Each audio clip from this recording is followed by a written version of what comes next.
Hello everyone, সবাই কেমন আছো? আজকে চৈত্র সংক্রান্তি, তার জন্য আজকে আমাদের বাসায় একটা রিচুয়াল আছে, সেটা হলো তিমি শাক রান্না করা। এই শাকটা খেতে খুবই তিতা, কিন্তু আমি যেভাবে রান্না করেছি সেভাবে যদি রান্না করো তাহলে শাকটা খেতে এত তিতাও লাগবে না। প্রথমে শাকটাকে লবণ দিয়ে মেখে রেখে দিয়েছিলাম যাতে এর তিতা ভাবটা একটু কমে যায়। তারপর মিষ্টি আলু, বেগুন এগুলো কেটে নিয়েছি, একে একে করে মিষ্টি আলু বেগুন ভেজে নিয়েছি।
তারপর শাকটাকেও ভেজে নিলাম।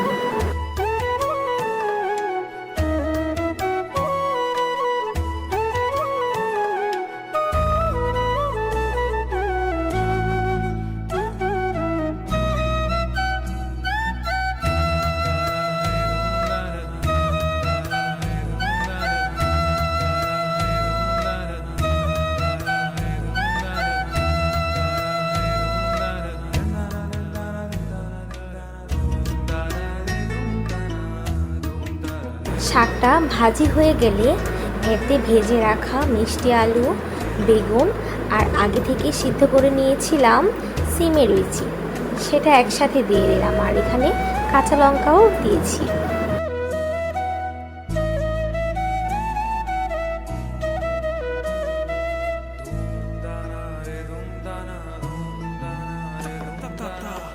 সবগুলো একসাথে মিক্সড করে নিয়েছি।